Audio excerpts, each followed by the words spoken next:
Today we have next topic, electric field intensity at any point due to a short electric dipole. अभी तक जो आपने study किया है वो हमने स्टडी किया था कि भाई इलेक्ट्रिक फील्ड इंटेंसिटी कैलकुलेट करते थे हम एक्सिस पे और इक्वेटोरियल लाइन पे। मींस ये आपके पास इलेक्ट्रिक डाइपोल के अरेंजमेंट था, centre of dipole that is length of dipole ये आ जाता था 2a। डाइपोल मोमेंट p जब हम निकालते थे that is a vector quantity, वो होता था either charge into its length dipole moment. ये एक्सिस पे निकालते थे और ये इक्विटोरियल पे, ये एक्सिस दैट इज इक्विटोरियल। जब आपने एक्सिस पे इलेक्ट्रिक फील्ड इंटेंसिटी निकाली थी वो आती थी आपकी 2kp/r³। Electric field intensity on the axial line of electric dipole वो आता था 2kp/r³। जब आपने इलेक्ट्रिक फील्ड इंटेंसिटी कैलकुलेट की at equatorial line, equatorial line पे कितना आता था kp/r³। इक्वेटोरियल लाइन बोलिए या right by sector, right by sector means by means 2 exactly, जो आपको दो पार्ट में डिवाइड करेगा। बिकॉज जैसे ही आपने ये पॉइंट लिया, ये पोर्शन एक ये और एक ये दो पार्ट में डिवाइड कर देगा। हम इसे इक्वेटोरियल लाइन भी बोल सकते हैं, राइट बाई सेक्टर भी। सो वी नो दैट के एक्सिस पे जो इलेक्ट्रिक फील्ड इंटेंसिटी आ रही है वो डबल होगी किसका, इक्वेटोरियल पे।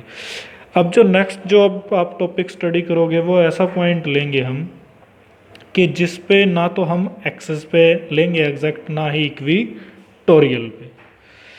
So we have to find electric field intensity at any point due to short electric dipole. Short dipole का हमें बताइए, शॉर्ट डाइपोल में क्या होगा कि भाई dipole moment will remain constant but size get decreases, means any dipole is said to be short dipole if it has minimum size. Short electric dipole क्या होगा, having almost zero size, having almost zero size. So इसके लिए क्या करोगे, first let we have an electric dipole A B having dipole moment P. We have an electric dipole M P having dipole moment P. अब जो dipole moment P आपको पता है कैसी क्वांटिटी है डाइपोल मोमेंट, वेक्टर क्वांटिटी। कैसी होगी, vector. And vector quantity को हम रिजोल्व करते हैं उसके रेक्टेंगुलर कंपोनेंट्स के अलोंग। वो होगा कैसे, वो देखो अब आगे। P को आप रिजोल्व करोगे दो कंपोनेंट में, P cos theta and P sine theta. होता किसके अलोंग है, फॉर एग्जांपल कि भाई ये आपके पास कोई क्वांटिटी है, सपोज ए का ये कंपोनेंट आ जाएगा AX, ये कंपोनेंट आ जाएगा आपका AY, ये एंगल आपका थीटा है। AX को हम ले लेंगे A cos थीटा, ये वेक्टर A का रेक्टेंगुलर कंपोनेंट है। AY को आप लोगे A sine theta. Clear. So अब आप देखिए, we have electric dipole A B, इसका डाइपोल मोमेंट कितना होगा P को रिजोल्व करेंगे हम दो कंपोनेंट में। आपको इलेक्ट्रिक फील्ड फाइंड आउट कहाँ करनी है, पॉइंट P पे, ये लिखोगे साथ में, we have to find electric field intensity at point P। किस पॉइंट पे कैलकुलेट करोगे, पॉइंट P पे। सो P पॉइंट पे जब हम इलेक्ट्रिक फील्ड इंटेंसिटी कैलकुलेट करेंगे तो जो इलेक्ट्रिक डाइपोल मोमेंट की किसके अलोंग है, A B के अलोंग। इलेक्ट्रिक डाइपोल मोमेंट की जो डायरेक्शन है वो किसके अलोंग है, along A B। P is along A B। जब आप इस P पॉइंट पे निकालोगे, सो P पॉइंट ना ही एक्सिस पे आएगा ना ही इक्वेटोरियल पे। सो आप P को रिजोल्व कर लीजिए दो रेक्टेंगुलर कंपोनेंट्स में, P cos theta and P sign theta. Clear. P cos theta किसके अलोंग आएगा, along A1 B 1, P cos theta is along A1 B1 and P sin theta is along A2 B2. P cos theta is along A1 B1, P sin theta is along A2 B2. अब आप observe कीजिए कि जो P cos theta along A1 B1 है, तो ये आपका A1 B1 है और ये आपका क्या होगा P point. Here that is P point. ये P पॉइंट इस A1 B1 के कहाँ होगा, एक्सिस पे, एंड यही P पॉइंट A2 B2 के कहाँ होगा, इक्विटोरियल पे। क्लियर। फिर से देख लीजिए, P पॉइंट A2 B2 के इक्विटोरियल पे होगा और A1 B1 के किस पे होगा, एक्सिस पे। So at point P electric field intensity on the axial line of A1 B1, electric field intensity E1 कितनी आएगी, एक्सिस पे है, हमें पता है कि एक्सिस पे कितना आता था, 2kp/r cube, 2kp/r cube, but P को हमने क्या किया है, रिजोल्व। सो 2kp cos थीटा किसके अलोंग होगा, P क्यू के अलोंग। किसके अलोंग है ये, P क्यू के अलोंग। अब आपने ऑब्जर्व करना है E2, E2 जो इलेक्ट्रिक फील्ड इंटेंसिटी है वो आएगी आपकी इक्विटोरियल लाइन के अलोंग। कहाँ पे आएगी, A2 B2 के इक्विटोरियल लाइन पे। इक्विटोरियल लाइन पे आया तो ये होगा हमारे पास, इसे सोल्व कीजिए। इक्विटोरियल लाइन पे कितना लेते थे हम, kp/r क्यूब। सो kp/r क्यूब रिजोल्व किया था तो ये आया P साइन थीटा, ये किसके अलोंग होगा, P R के along, that is P R। इस डायग्राम से देख लीजिए एक बार, ये होगा आपका E1। P पॉइंट पे आपको इलेक्ट्रिक फील्ड इंटेंसिटी कैलकुलेट करनी है। E1 इलेक्ट्रिक फील्ड इंटेंसिटी आ रही है एक्सिस पे, एक्सिस पे कितनी है, 2kp cos theta by R cube. E2 आएगी इक्विटोरियल पे, कितनी आएगी, kp by R cube, kp sine theta by R cube. अब ये भी आपकी एक electric field intensity vector quantity है, ये भी electric field intensity vector quantity है। इन दोनों का रिजल्टेंट कहीं ना कहीं इस डायरेक्शन में आएगा, resultant electric field ER। So ये ER जो होगा इसे आप कैलकुलेट करोगे पैरेललोग्राम लॉ के according, sum of this plus this under the root. होगा कैसे वो देखिए। Now we have E1 E2।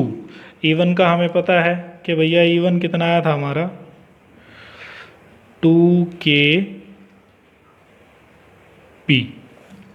E1 क्या आया था हमारे पास, 2kp cos theta by R cube. E2 की वैल्यू क्या आई थी, kp sine theta by R cube. So अब आप by using parallelogram law, parallelogram law को आप यूज़ कीजिए तो उसके अकॉर्डिंग क्या होता है कि रिजल्टेंट वेक्टर का सम कैसे कैलकुलेट करेंगे, P Q is equal to plus P R square, P Q square plus P R square under the root. ये वेक्टर सम जब आप कैलकुलेट करोगे तो ये आएगा आपके पास, resultant electric field intensity is equal to sum of E1 square plus E2 square. E1 क्या है आपके पास, 2kp cos theta by R cube, इसका स्क्वेयर लो, kp sine theta by R cube E2 इसका स्क्वेयर लो, K P by are cube is equal, ये अगर हम कॉमन निकाल लेते हैं, इसे क्या ले लिया हमने कॉमन, के पी बाय आर क्यूब को। जैसे ही के पी बाई आर क्यूब को हमने कॉमन लिया, केवल इस टर्म को, के पी बाई आर क्यूब, ये बाहर क्या बचेगा अंदर, 2 कॉस थीटा, 2 कॉस थीटा, इसका स्क्वायर, यहाँ क्या बचा इसे कॉमन लेने के बाद, just sine theta, sine theta square. Open कीजिए, 2 cos square theta, 4 cos square theta, P square sine square theta, K P by R cube as it is रहेगा हमारा। इसे डिकम्पोज कर लीजिए, 3 cos square theta plus cos square theta, 3 cos square theta plus cos square theta, sign square theta आपका है ही, sorry ये P square नहीं आएगा, जस्ट साइन थीटा बचा था। So 3 cos square theta as it is, ये टर्म आपकी आइडेंटिटी हो जाएगी, sine square theta plus cos square theta that is equal to 1। So electric field जो इंटेंसिटी आई आपकी रिजल्टेंट, वो क्या आई, K P by R cube is equal to 3 cos square theta plus 1 under the root. ये E P किसके along होगी resultant electric field intensity, along P S, resultant electric field intensity E R किसके along होगी, P S के along. यहाँ तक आपका clear. Next अब आपसे पूछ लेगा डायरेक्शन। डायरेक्शन के लिए हमें किसकी हेल्प चाहती है, टेंजेंट, बिकॉज हमें पता है कि टेंजेंट ऑलवेज आपको क्या देगा, डायरेक्शन। यहाँ से अगर हम टेंजेंट थीटा फाइंड आउट करें, सॉरी टेंजेंट एल्फा, टेंजेंट किसके इक्वल होता है, perpendicular upon base, that is angle, angle के फ्रंट की साइड आपको क्या देगी, परपेंडिकुलर, ये क्या हो जाएगा, परपेंडिकुलर, इसे लिख लीजिए, पी से डिनोट परपेंडिकुलर, और ये टर्म क्या देगी, base. So tangent alpha perpendicular is what, Q S, base क्या हो जाएगा आपका, पी क्यू, क्लियर। अब जितना आपका पी क्यू है उतना ही एस आर होगा, जितना आपका पी क्यू है उतना ही क्या है, आर एस, आर एस, जितना आपका क्यू एस है, क्यू एस, उतना ही क्या है, P R, P that is tangent theta. अब आप लिख सकते हो इसमें, फिर से देख लीजिए, टेंजेंट अल्फा, टेंजेंट किसके इक्वल होता है, परपेंडिकुलर अपॉन बेस, एंगल के फ्रंट में क्या होगा, perpendicular, that is base, so Q S by P Q, ये क्या दे देगा आपको, tangent theta, Q S upon P Q क्या देगा आपको, टेंजेंट थीटा। नेक्स्ट आइए, नेक्स्ट जब हम वैल्यू पुट करेंगे तो टेंजेंट हमारे पास क्या है, Q S by P Q, Q S by P Q, यहीं से क्यू एस किसके इक्वल हो जाएगा हमारे पास, क्यू एस, ये है जो आपका Q S, that Q S is equal to P R, Q S is equal to P R. So Q S को हम किसके इक्वल लिख सकते हैं, पी आर के equal, clear. Same goes for P S, किसके लिए रहेगा हमारे पास, sorry P Q, P Q किसके इक्वल होगा, आर एस के लिए हम ये लिख देते हैं, P Q is equal to, P Q is equal to R S. So tangent is equal to P R by, लिख सकते हो आप, P Q, P R by P Q. P R के लिए क्या था, K P sine theta, and P Q के लिए क्या था, 2 K P cos theta. Diagram से अगर आप ऑब्जर्व करोगे ना, या यहाँ देख लीजिए, कि भाई पी आर, ये पी आर के अलोंग क्या है, ई टू, और ई टू जो हमारी है वो किसके इक्वल है, के पी साइन थीटा।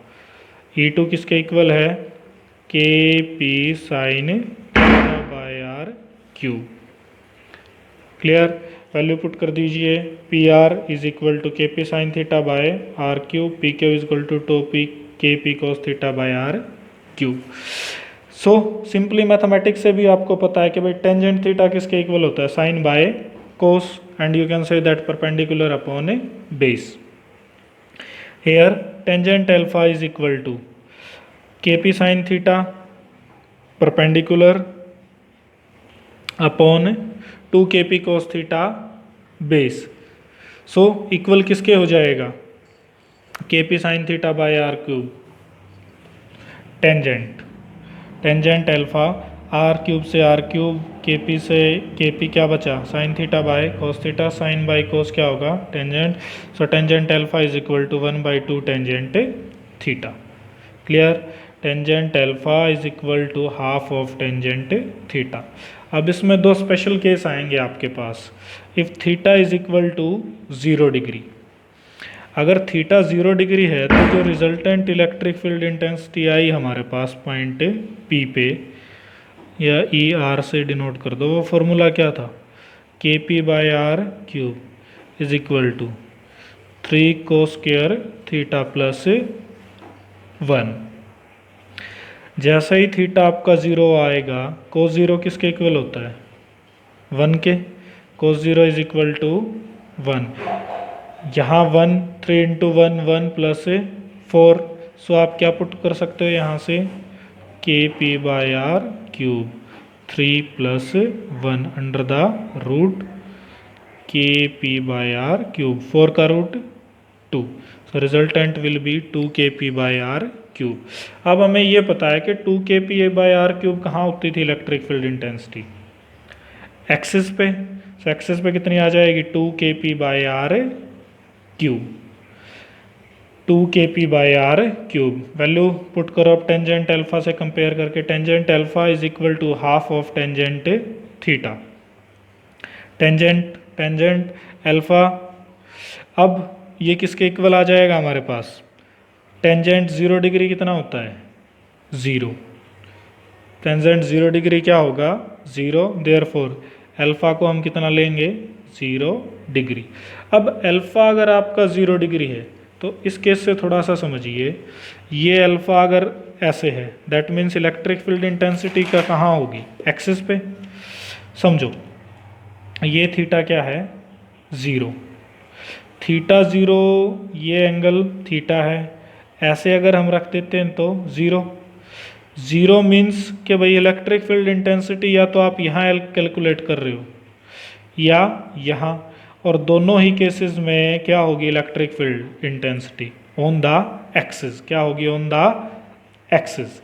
सो एक्सिस पे इलेक्ट्रिक फील्ड इंटेंसिटी क्या है हमारी, 2 K P by are cube. Clear, next if theta is equal to 90 degree, that theta is equal to 90 degree होगा।